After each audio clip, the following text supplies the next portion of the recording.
There's this video of a woman, a black American woman, on an aeroplane, and this black woman is speaking what is always going on the mind of so many black people. Back then, when America was still openly racist, right? There were seats that black people were never meant to sit, right? There were special categories in public transportation, right? That was back then, during the times of redlining, the Jim Crow laws, right? We also saw similar incidents in South Africa with the apartheid, right? It happened in many parts, but the most prominent is US and South Africa, right? Today, believe me, such things happens, and black people are always, treated not as equals. Even in our own restaurants, we are not treated as equals. Some restaurants, not all, but many of them. So this black woman tells this young white lady the truth, and she speaks what I believe many black people are always experiencing, right? Let's get a full discussion to this, and I shall be back with a deeper critical analysis. There's an old saying that black people have always known white people better than we even know ourselves. And I'm going to prove to you why this is true in this video.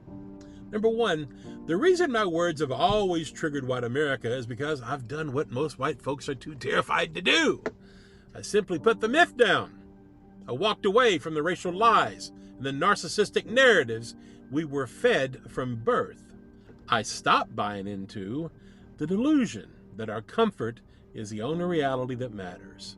I'm not talking to you from inside the white bubble anymore. I'm just talking from the outside. You see, there are two Americas. One is built on the hard truth, and the other is built on a white fairy tale. Black people have the clarity they have because they never bought into the myth of white supremacy. They knew it was a hustle from day one. But white America made a deal with that myth. We traded our soul and our connection to reality for a sense of superiority that doesn't even exist. And that's the God's truth. That's why white folks have zero credibility when you talk about race. We can't have credibility when you're living a lie, can you? And in 2026, we're seeing the receipts for that truth. Last month, 8 million people, mostly white folks, marched for No King's Day. They were out there screaming about fascism, affordability, and the loss of democracy under Trump's regime, like the house that just caught on fire this morning. But look at who's not in those streets. Black people largely set this one out. Why, you might ask? It's because black people tried to warn white people for years. They pointed at Trump and said, this is where this ends. They sounded the alarm on the racism, the corruption, and the rot. But white people didn't listen. We went ahead and supported this racist regime in massive numbers anyway, because we were too blinded by our own greed and our own fucking arrogance to care about who got crushed as long as we felt superior. Yes, we saw a great white morally bankrupt narcissist that mirrored our white narcissism perfectly. Trump, the white man's racist messiah. See, white supremacy is a moral lobotomy. It has turned white America into toxic, delusional people. White narcissism spiritually stunts the person holding on to it. Fact. I know I was a racist. And we need to be clear. White supremacy isn't just the guys in the hoods or the extremists in the news. It's the everyday culture of white America. It's maintained by the average white person who either perpetrates it, denies it, or enables it through a cold, calculated apathy. It's all that silence that gives it permission to breathe. We thought we were the owners of the machine, but we were just the next ones on the menu. Now that the smoke is finally reaching our front doors, we're acting shocked. But black people aren't shocked. They've been looking at us from the outside for centuries, seeing the truth of our chaos while we were busy getting high on our myths. We spend all day, every day, spewing 1,000 false narratives and lies about race, indoctrinating ourselves with a belief system that keeps us trapped in this myth. No, black people aren't coming to save us this time. They're standing back, watching white people fuck around and find out what happens when you build a world on a fucking lie. That's why, despite the struggle, if you ask a black person if they would ever want to trade places and be white, The answer is almost always a resounding no. They'd rather keep their soul in their clarity than inherit our racist soul-crushing delusion.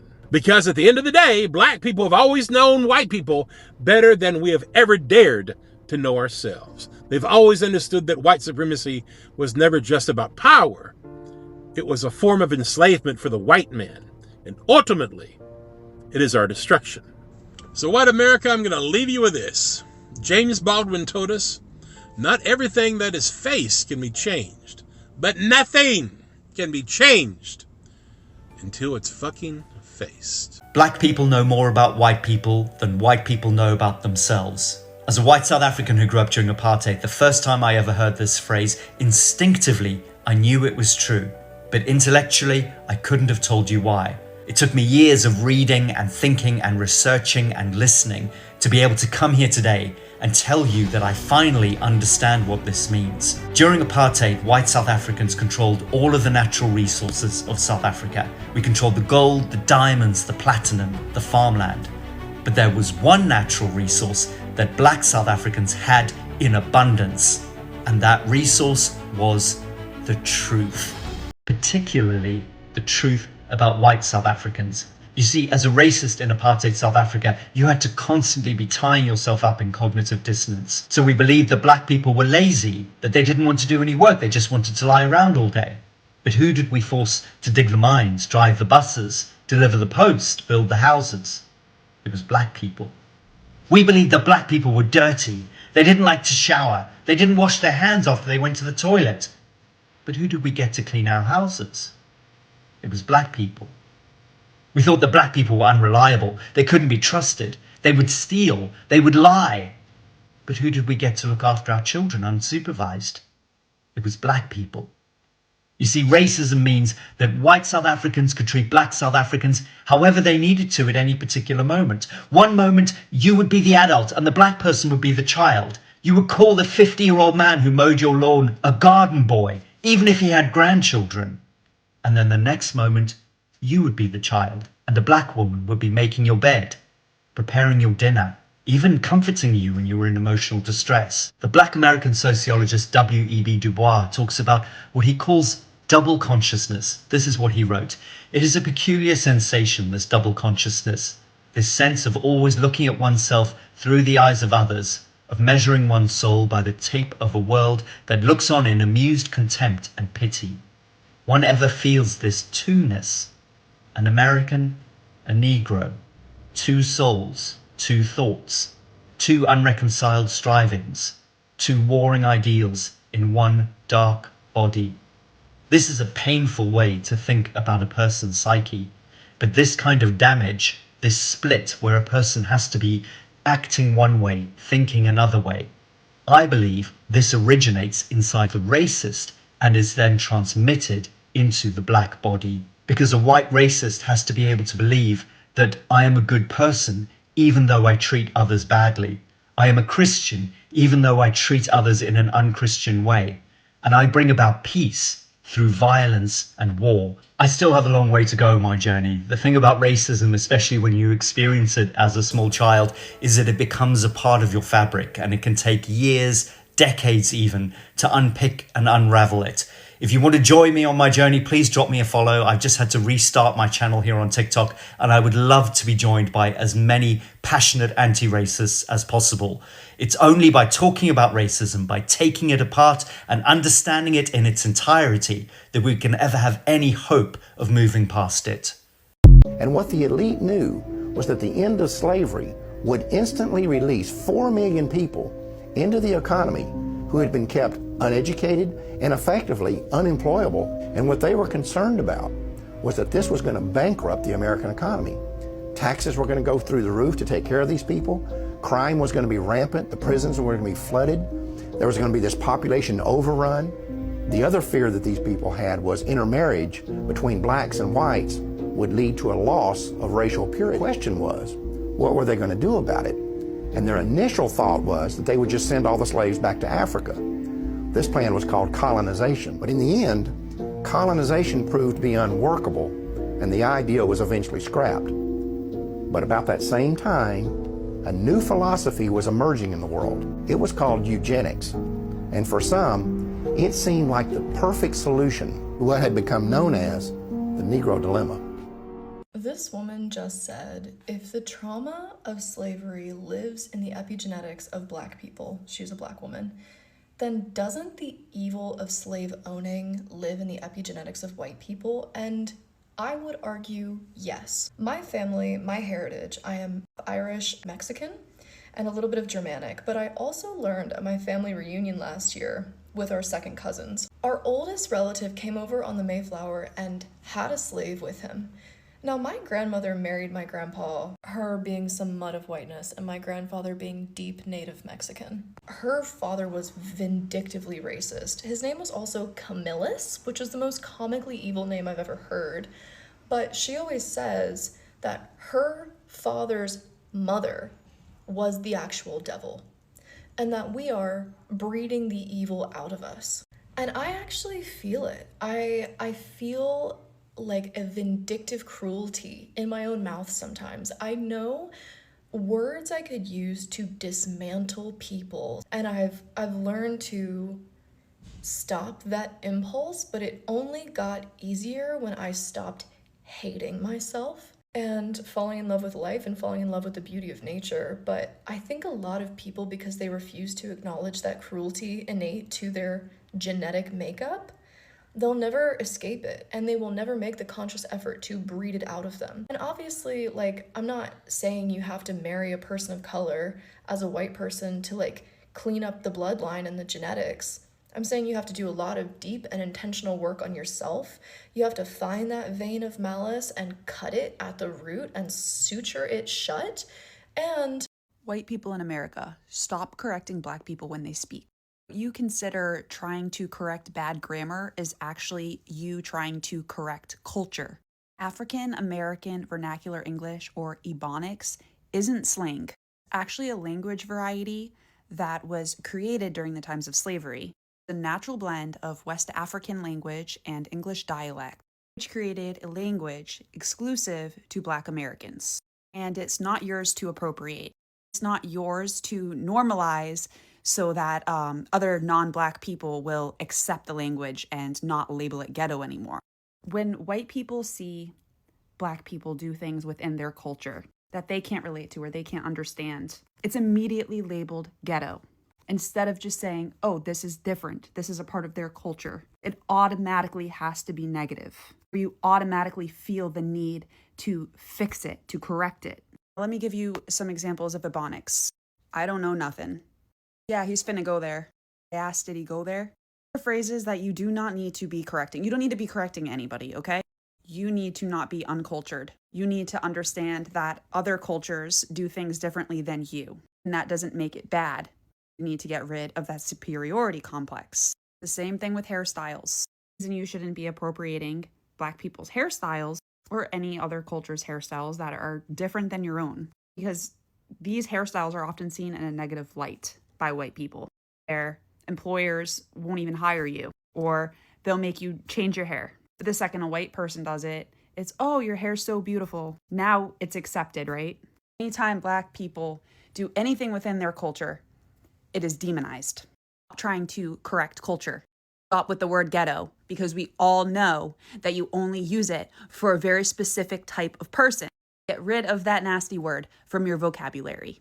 Thank you. Oh, I do think that white people are absolutely jealous of Black people, specifically with the community, and also with like fashion and music and everything else that is appropriated. But by design of what whiteness is, it inherently lacks community. And I think we're absolutely jealous of that. And I've heard biracial people say that they do see that difference in their own families. Because in addition to European cultures being more individualistic than cultures from Africa, South America, and indigenous North American cultures, the invention of whiteness in America erased a lot of ties to actual culture. So when I say like white people, Black community, I'm not talking about like Polish people or German people or Irish people. As I explain in my book, I just wrote the intro, and I'm working on the conclusion today. Y'all keep me in your prayers. In the course of human history, white is a relatively new term. As we discussed in the introduction to this book, white is a North American term emerging from the 1600s as a term to justify the enslavement of Africans and squelch revolts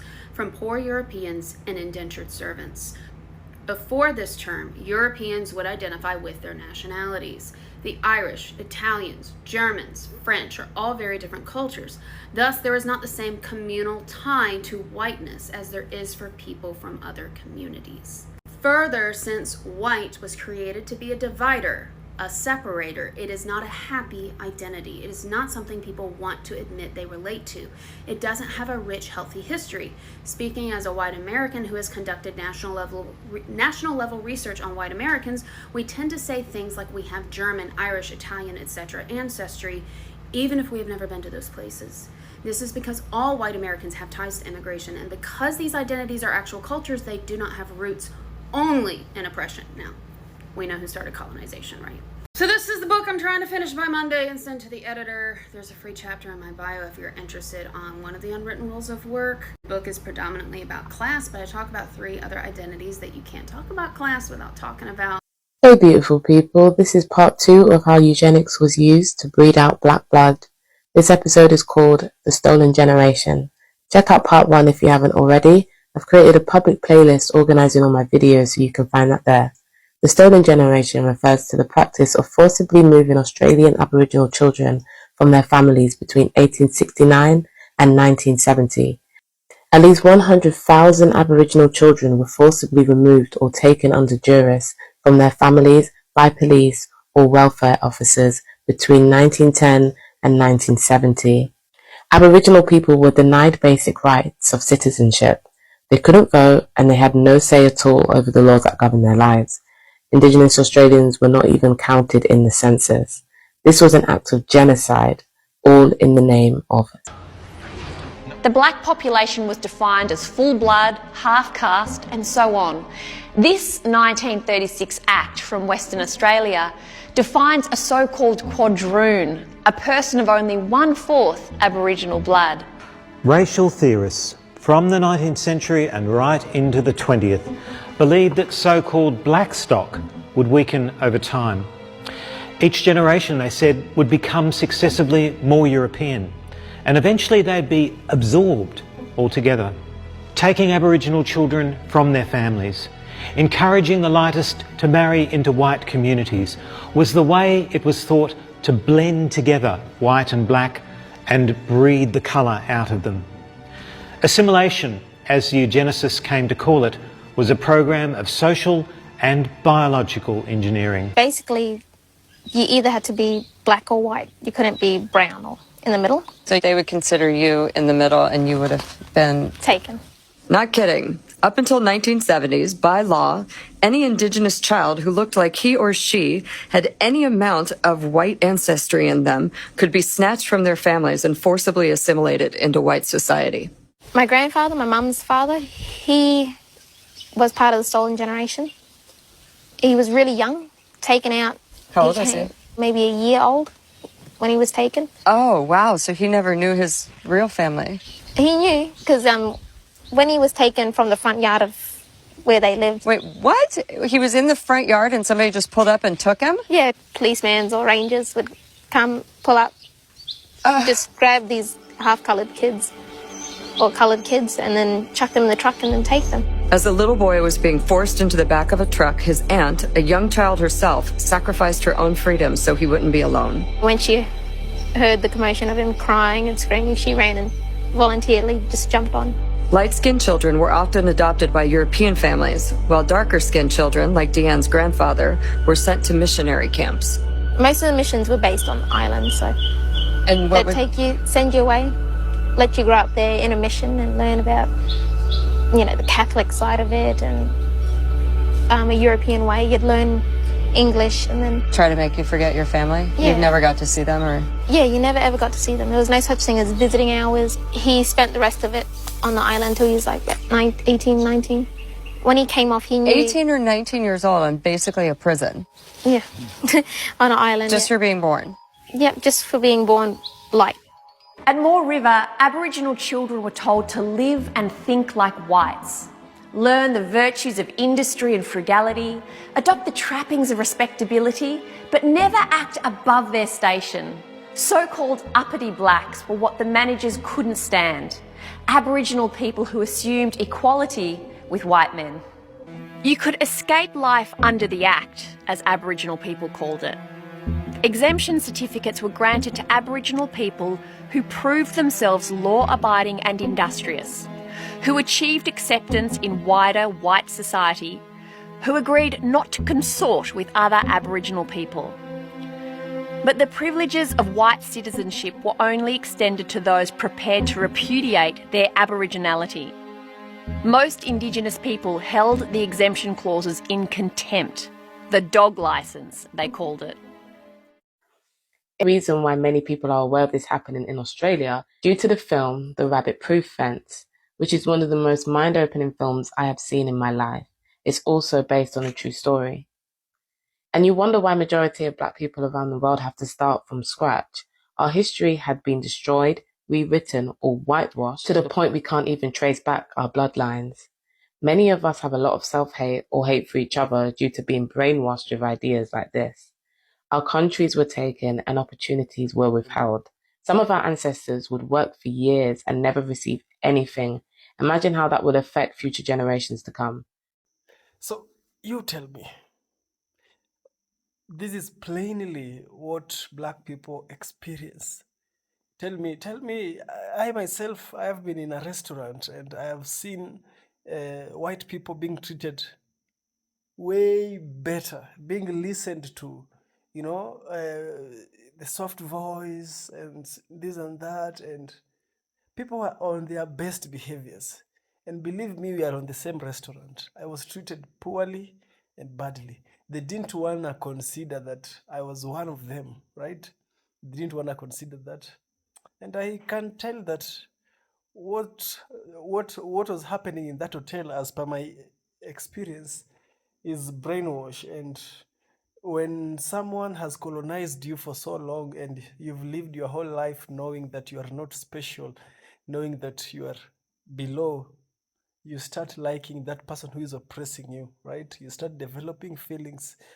This is a psychological thing, and actually it has a name. It's called the Stockholm Syndrome. Stockholm Syndrome is when someone develops affection for the one who is oppressing them, right? For me, it was no different, right? But this case is different. This case is different. The times of oppressing, the times of redlining, the times of xenophobia, the times of apartheid are all done and they're all finished, right? People are living in the current age, and I'm so happy. I'm so happy that a black woman, without being physical, has addressed this little 14-year-old teenage 14-year-old girl, white girl. She's a teenager. She's almost to become a daughter to that woman, right? There are many things which is wrong with all this. First of all, respect your elders. She does not respect their elders. An elder does not have to be a white person in order to be respected. An elder is someone who is older than you. Even 1 year is enough for someone. Not even 1 year, even 1 hour. We have twins. Twins are born differently. One comes first, the other follows. Even in twins, we have people who are older, right? We have Odongo. No, we have Opio. For my language, we have Opio. For a male, it's Opio. For a female, it's Apio. Apio means fast. I came fast.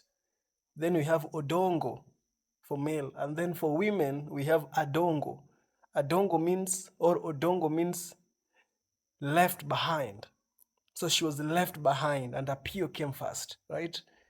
That alone tells us that even in African naming system, we understand the hierarchy of age, and we respect that. You see, when black people are coming up front and speaking openly about all this, I'm telling you, we will see a decline, and a sharp decline, to incidences where airlines, where bus hotels, bus transportation anywhere with a public service, we will see a reduction in this kind of mental we should decolonize the mind, actually. It's the mind that is colonized. That's why we do not want to even like our own, and we accept oppression. How come you pay the same amount of transport, amount of fare, but you're being mistreated, not just by anyone, but by a kid? I understand this woman. I feel her, and I feel for so many black people who have faced this specific incident in the whole world, right? Yeah, if you've faced the same, share your thoughts in the comment section. I'd really love to hear from you. See you in the next one, and stay positive.